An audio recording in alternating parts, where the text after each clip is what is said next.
Okay, welcome back. Frequelize this. We're taking a look. We're still walking through our journey through the top albums of 1971. This time we're looking at the losers bracket. So we walked through the whole thing of it, the complete list, and now we're kind of walking through kind of the albums that didn't make the first cut. The first one of those that we're going to kind of walk through each of them this time. So the first one we're looking at today is ZZ Top's first album that went head to head with Stevie Wonder, "Where I'm Coming From." What do we think, guys? Well, I think again, I think we talked about this is two artists that hadn't quite hit their stride yet, and I think just because if you look at what comes from both of these artists in like '73 with ZZ Top and LaGrange and Stevie Wonder, his ridiculous run all the way through the '70s. So it really is kind of a toss-up here, and I want to say, I mean, we know who won, but I'm just trying to think about who I picked. I want to say that I went with Stevie Wonder in this round. Just because I think it just holds up a little bit more. I think it really shows a better representation of where Wonder was going as opposed to what ZZ Top wound up doing. So, yeah, for me, this is ZZ Top all the way.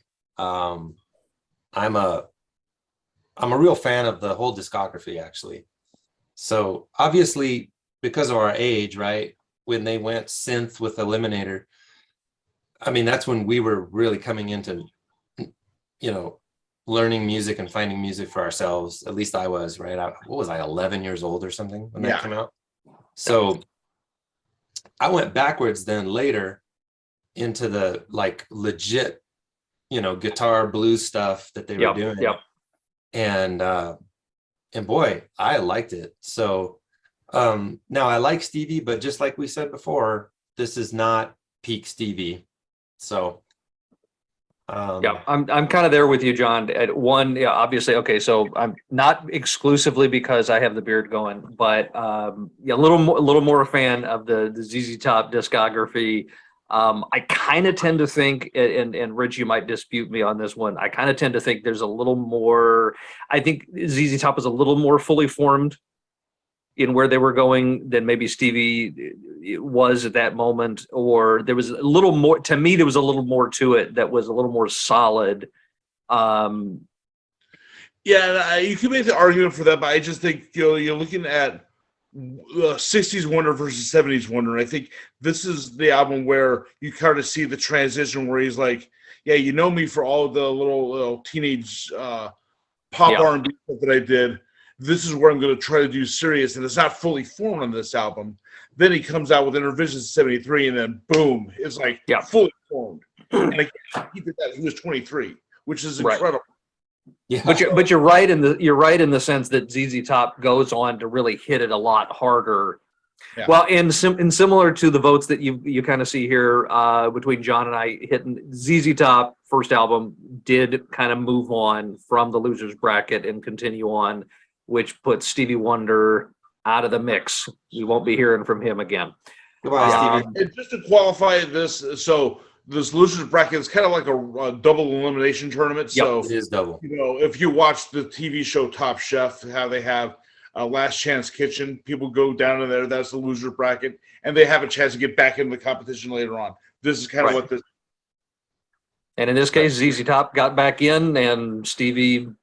Better luck next year and better luck in 72. I don't know. So the next matchup was Caravan in the Land of Grey and Pink up against King Crimson Islands. I say this as a King Crimson fan. Woof.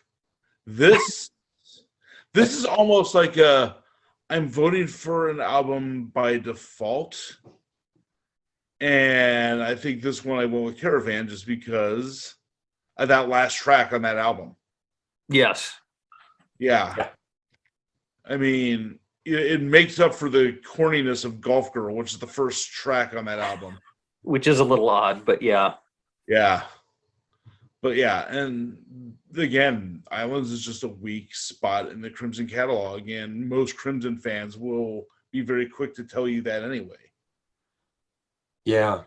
Let's see who ended up winning on this one, Dave. So Caravan did take the win on this one, and I would kind of say to some degree, I mean, if you're familiar with Caravan, this is the album you're familiar with. So this is to some degree peak Caravan, and Caravan having like obviously a lower peak than a King Crimson is going to have, but it's peak Caravan up against questionable Crimson. Yeah. Now, Dave, you're the Canterbury guy in the group. Is this peak Canterbury sound? It's in the mix. Yeah, I'd have to put some interesting thought to that one. I think it's definitely going to be in a top kind of defining moments of the Canterbury sound. That's for sure. There's going to be some others that would probably need to be included with that, and it could be another whole fun little rabbit trail for that. But I would say definitely this is an album that kind of marks kind of that sound. Okay, excellent. All right, well, that was a quickie. Next one was Focus, with their second album, Moving Waves, sometimes simply referred to as Focus 2, and Van de Graaff Generator, Pawn Hearts. Okay, John, you're really excited for this one, aren't you? Pass. Let's move on to the next match. There's a whole lot of Dave. How much of your stuff did you wedge in here? Right? Yeah, aren't both of those Dave albums? They are. But I will tell you, we spent a whole lot of time in the last episode talking about how we had strong opinions about this Pawn Hearts album. So I'm kind of cool with saying Focus won on here because Focus did win. Yeah. And Focus should win. And again, if you're going to know a Focus album, this is the Focus album. Actually, you're literally going to know one song of this album. Yeah. Yes. Yeah, because everybody knows this one. Yes. The one hit for their one hit wonderness, right? Do they have any other hits? Sylvia, but that wasn't a hit. Yeah. I just know that because when you type up Focus, the band on YouTube, you're going to see either Hocus Pocus or Sylvia pop up. Yeah. So album is carried on the strength of that one. Although track 2, I don't know how to pronounce it. Le Clochard. Yes. Yep. Really good, and Eruption is really good. Mm-hmm. Yep. Not Eddie Van Halen's Eruption, but that's like. Well, I want to hear Van Halen's Eruption on a flute. Yeah, that would be interesting. This is 23 minutes of instrumental proggy goodness. Yep. So yeah. All right. Yeah, no, solid win there. Okay, next one was Yes, Fragile against Paul and Linda McCartney, Ram. Now, this is a slam dunk, right? Because we're talking about one of Yes's greatest albums ever, and we're talking about one of Paul McCartney's not. Yeah. This kind of felt, Ram has always felt kind of like experimental, so to speak. It's like sort of like where self-titled came out so strong, you gotta kind of figure that those are albums that would have wound up on Beatle albums anyway. I think this is kind of a hey, let's try to do something that isn't in that DNA kind of thing. And it doesn't really hold up too well. I mean, right. I've actually heard the argument by some people that claim that Ram is the first indie rock album ever. I don't buy it. But Fragile is just so strong, and the instrumental chops on that album are just incredible. I mean, everybody knows, Roundabout and all that stuff. But I mean, for me, the killer track on that album is Heart of the Sunrise. Oh yeah, yeah. You're talking about a lineup with Anderson, Howe, Squire, Wakeman, Bruford. Yes. I mean, yeah, that was teed up right there. Yeah. But you want great musicians just in their prime. Mm-hmm. They're going to produce an album in their prime, and that's what they did. And half the album is specifically designed to showcase their talents. I mean, Yes. it says that in the liner notes that, everybody had a song where they could specifically show off their chops. Right. Yeah.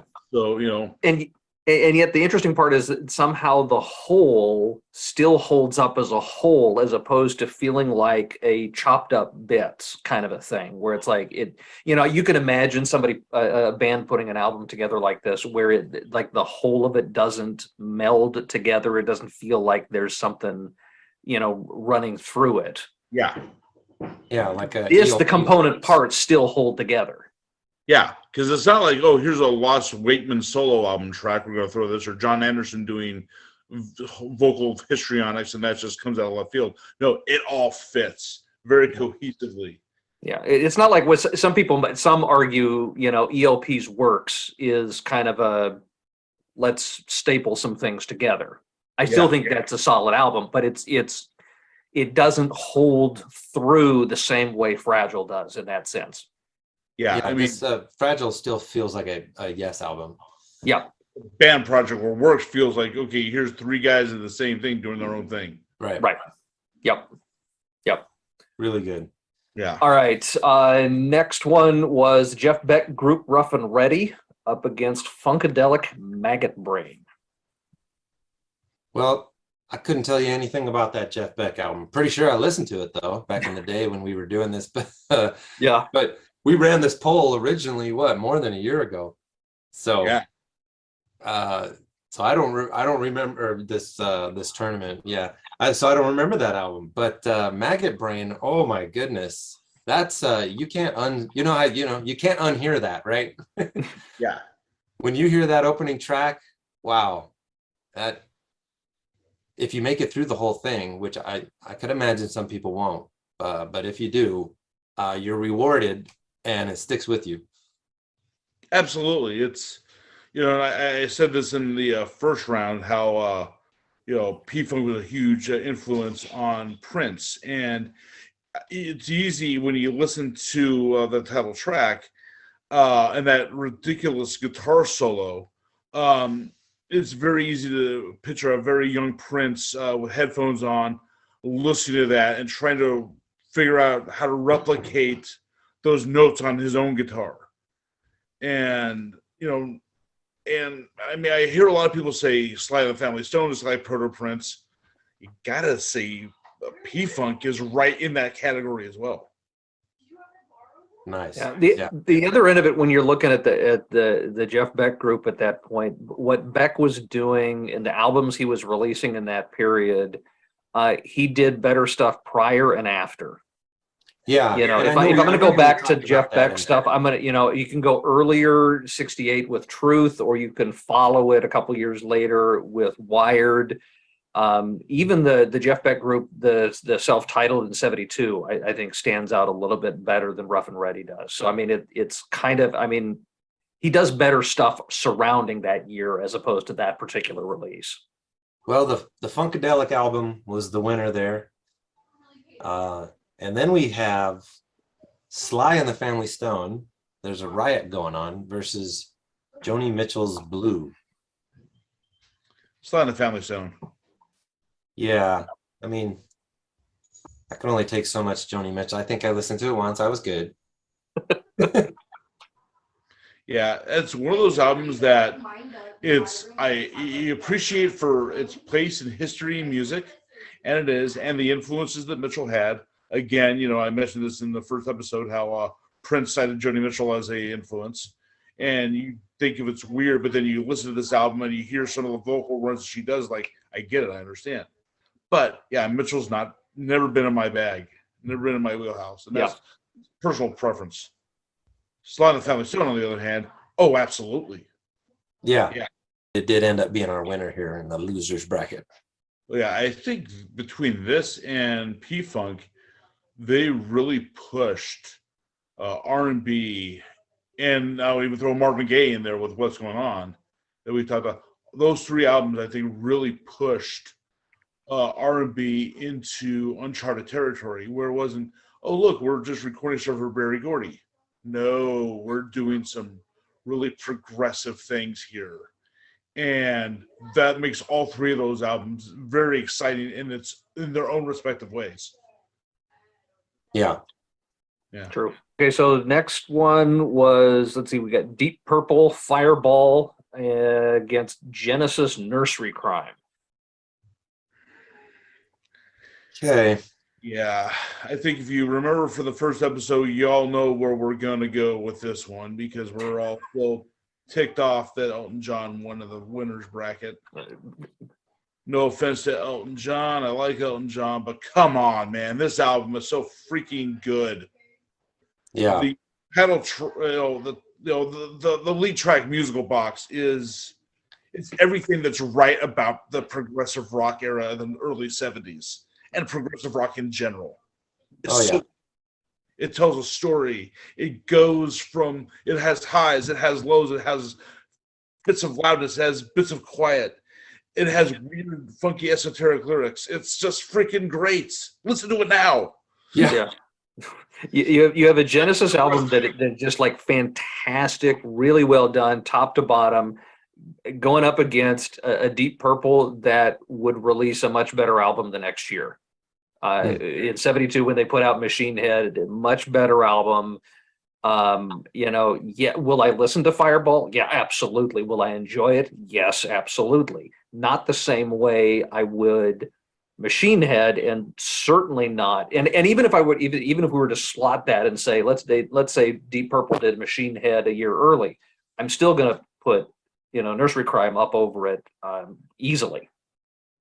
Same here. Yeah. At Musical Box, when Hackett's solo starts and he comes in with that searing screech, yeah, I was all in. I was like, yep. That's just a great moment in because I mean, who was doing that kind of stuff back then, right? Townsend, that's the only person. Yeah. But this one was so just, there's something so dirty and just aggressive about this, and then it just switches up to this melodic guitar part that he does. Mm-hmm. And then the thing that did that was that, and then for me, when I heard that song, Collins's drum fills as Hackett's doing the guitar solo, I was like, oh my gosh. Yeah. This musicianship between these two guys, these two players, are just mind-blowing. It's so incredible. Yeah. And to think about how young all of these guys were at this point. And yet the musicianship on display here. Well, I mean, and composition too, really creative stuff. But then just that musicianship. I mean, this is Collins's first album, right, with them. Yeah. And he's just coming in and just doing such really cool things on the drums. Yeah.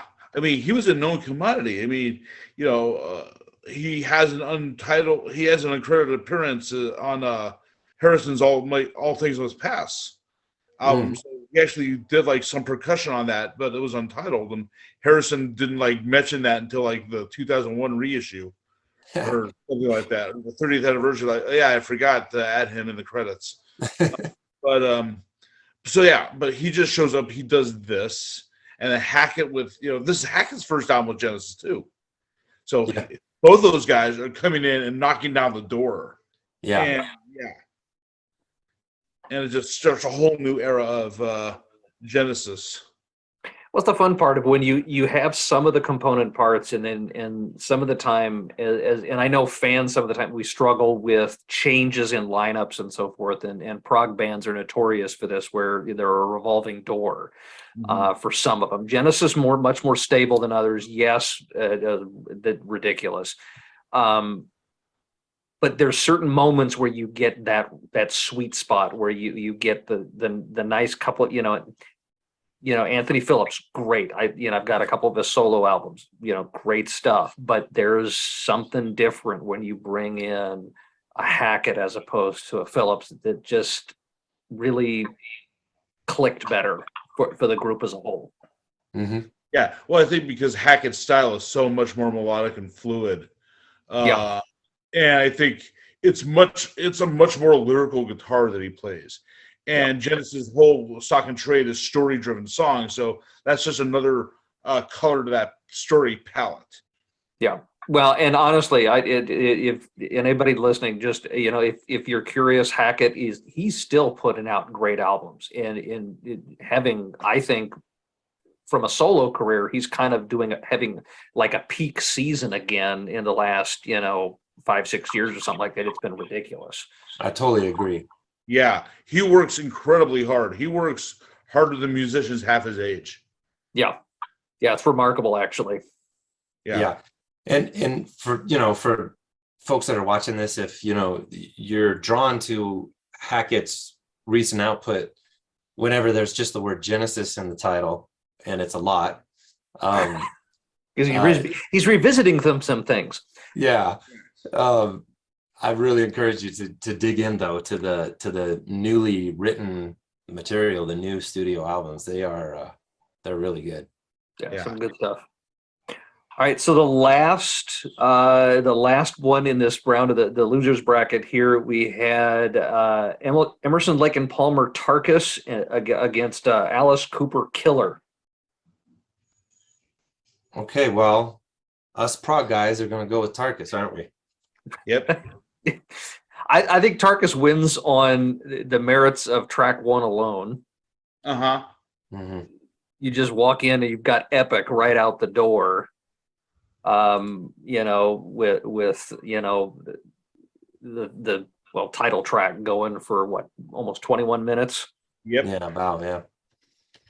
That just blows out of the water. And I'll just say this also is you've got with Alice Cooper, really more Alice Cooper band at that point. Mm-hmm. Again, we've said this a couple of times already with this. They were about a year away from hitting their stride. When you get Schools Out coming out the next year, and the year following that, you got $1 Billion Babies. That's when they're hitting the major kind of their early peak in the 70s. Killer was laying some foundation still, not fully formed and not really there yet. Yeah, I would agree with that. Yeah. And I don't know if we said this in the last episode because we recorded it a little while ago, but that's a first side album, right? Nobody listens to side two of Killer. So yeah. All right, so that was the losers bracket. Quick shot through those. Hope you guys enjoyed it. Hope you guys got some good recommendations, things to dig into further. And we'll see you guys next time as we kind of charge through and see where how the losers rebound back into the game. Yeah, so just a little bit of a preview. We will be next, we're popping back up to the winners bracket, where we will then have the winners of our first episode that we did here take on each other. And so that'll be really fun because then we're starting to really get into some really difficult decisions. Yeah. They'll get the real fun arguments going, right? Yeah, that'll be fun. I'll bring my chairs to throw through my screen. So yeah, that'll be fun. Okay. Yeah. Cool. Right. Well, until next time. Good night.